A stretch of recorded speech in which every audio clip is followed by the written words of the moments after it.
Bismillahirrahmanirrahim. Assalamualaikum warahmatullahi wabarakatuh. Baik, hari ini kita akan belajar mata pelajaran ilmu pengetahuan sosial untuk kelas 7, di mana di bab awal ini kita akan belajar keuangan dan interaksi antar uang dalam lingkup Indonesia, di mana kita akan mempelajari banyak hal ya di sini, yaitu adalah kita akan memahami apa itu ruang, kemudian bagaimana kondisi geografis di Indonesia, lalu potensi sumber daya alam di Indonesia dan juga sumber daya manusianya, serta adanya interaksi antar ruang dan dampak dari interaksi antar ruang tersebut. Nah, untuk materi awal kita akan belajar lebih dulu, yaitu konektivitas antar ruang, di mana konektivitas antar ruang ini kita akan memahami dulu apa itu ruang dan juga seperti apa konektivitas antar ruang dan juga antar waktu. Baik, untuk selanjutnya Ibu akan jelaskan apa itu ruang. Nah, di sini kalian harus memahami dulu. Menurut Undang-Undang Nomor 26 Tahun 2007 tentang penataan ruang, ruang adalah wadah yang meliputi ruang darat, ruang laut, ruang udara, di mana termasuk ruang di dalam bumi sebagai satu kesatuan wilayah tempat manusia dan juga makhluk hidup yang lainnya melakukan kegiatan dan memelihara keberlangsungan hidupnya. Nah, selanjutnya di sini kita akan memahami unsur-unsur dari ruang tersebut.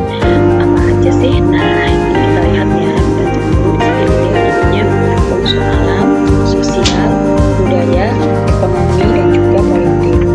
Baik, untuk diawali kita akan memahami unsur alam. Nah, kalian bisa lihat di slide tersebut, di mana untuk kita akan memahami sumber daya alam. Nah, berkaitan dengan sumber daya alam Indonesia, tentunya kita semua sudah mengerti bahwa Indonesia memiliki kekayaan alam yang sangat luar biasa, yang merupakan anugerah dari Allah Subhanahu wa Ta'ala. Nah, di sini apa sih yang mencakup dari sumber daya alam tersebut? Bisa terdiri dari tumbuh-tumbuhan, hewan, ya kan? Kemudian ada gunung, ada dataran rendah, dataran tinggi, ada air, kemudian sungai, danau, dan juga bahkan laut. Baik, nah untuk selanjutnya Ibu akan jelaskan kembali apa itu unsur sosial. Nah, di sini ada konteksnya, ada pemahaman mengenai keberadaan dari manusia itu sendiri. Nah, unsur sosial ini yaitu merupakan hasil dari keberadaan manusia ini, yaitu seperti misalkan adanya komposisi penduduk, kemudian adanya pertumbuhan penduduk, dan bahkan perpindahan penduduk yang berdampak pada kehidupan sosial. Dan di sini perpindahan bisa dalam bentuk migrasi, urbanisasi, kemudian transmigrasi, emigrasi, atau bahkan imigrasi. Nah, di sini kita bisa memahami dampak dari kehidupan sosial tersebut itu bisa jadi misalkan contohnya buruk adalah adanya kemiskinan dan juga kelaparan. Dan juga selanjutnya adalah mengenai unsur budaya. Nah, di sini bicara tentang unsur budaya, kita akan memahami tentang bagaimana sih ekspresi ya kan dari setiap kelompok manusia yang berbeda-beda. Antara lain bisa terlihat dari adanya banyak perbedaan mengenai tradisi dan juga bahasa. Tentu kita paham bahwa Indonesia terdiri dari banyak suku, terdiri dari beberapa agama, dari Sabang sampai Merauke, terdiri dari bermacam-macam adat istiadat. Tentunya di sini setiap daerah memiliki perbedaan masing-masing, baik itu dari bahasa, dari tradisinya, dan bahkan dari pola pakaiannya. Setiap daerah tentu ada juga yang namanya rumah adatnya masing-masing. Nah, di situ yang disebut sebagai unsur budaya. Kemudian selanjutnya adalah mengenai unsur ekonomi. Nah, di sini untuk unsur ekonomi ya, terlihat dari berbagai macam kegiatan yang dilakukan oleh manusia untuk memenuhi kebutuhannya, yaitu seperti apa? Misalkan ada bidang pertanian, ada bidang peternakan, ada industri dan juga perdagangan. Baik, nah untuk selanjutnya adalah mengenai unsur politik. Di sini contohnya adalah adanya bentuk pemerintahan yang berbeda-beda.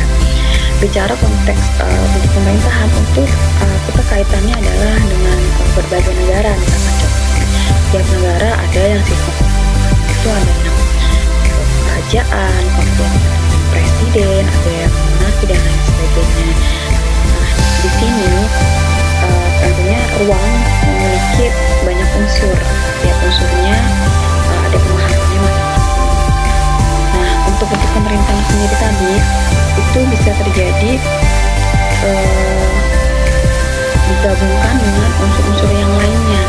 Kemudian adanya perpaduan dari unsur-unsur ini, maka terjadinya sebuah interaksi antar sesama manusia dan juga lingkungan alamnya.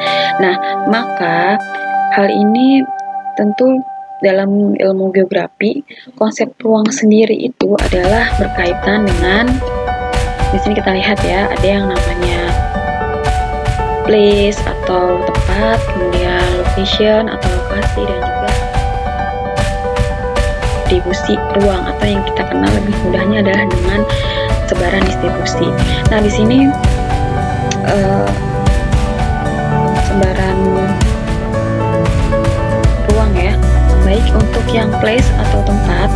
Di sini dapat kalian lihat bahwa wilayah ruang tertentu memiliki batas-batas yang jelas yang menunjukkan karakter fisik dan sosial tertentu. Setiap daerah tentunya memiliki perbedaan masing-masing ya. Kalau kita lihat misalkan benua, kita bicara soal benua. Tentunya yang ada di benua Eropa dengan yang ada di Asia itu mempunyai karakteristik berbeda-beda, baik itu dari segi fisiknya ataupun dari segi sosialnya. Kemudian kalau untuk kita lihat, kita contoh di Indonesia, nah setiap provinsi tentunya mempunyai perbedaan masing-masing setiap provinsinya. Nah, untuk itu maka terjadinya adanya karakteristik perbedaan antara fisik dan sosial ini terbentuk dari proses alami. Misalkan bisa jadi karena adanya latar belakang geologis, hidrologis ataupun biologis. Nah, bisa jadi ini juga akan mempengaruhi adanya perbedaan iklim, jenis tanah, ada yang subur, ada yang tidak, kemudian adanya perbedaan tata air, kemudian morfologi, bahkan sampai ke flora dan fauna. Nah, untuk selanjutnya yaitu tentang lokasi atau location. Di lokasi ini kita akan memahami tentang posisi dalam suatu ruang. Nah, di sini lokasi terdiri atau dibagi menjadi dua, yaitu absolut dan juga relatif.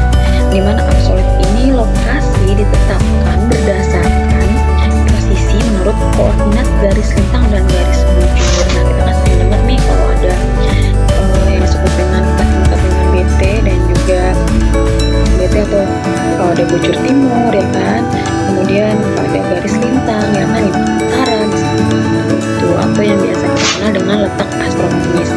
Nah, kemudian untuk selanjutnya adalah lokasi relatif. Ini biasanya ditetapkan dengan mengkaitkan dengan lokasi yang lain ya. Contoh yang bisa kalian lihat, contoh misalkan adanya lembah ya kan, lembah di sekitar yang terletak yang di pinggir Danau Toba misalkan.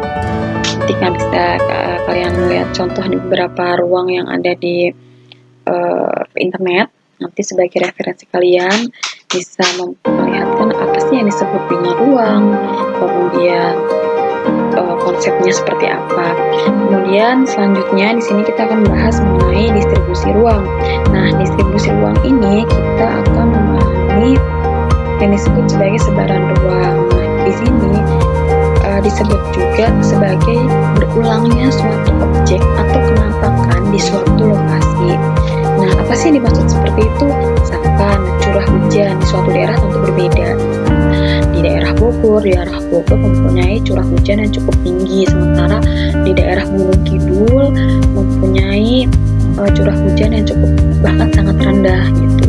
Jadi daerahnya kekeringan ya kan. Nah, ini disebut sebagai sebaran ruang atau distribusi ruang.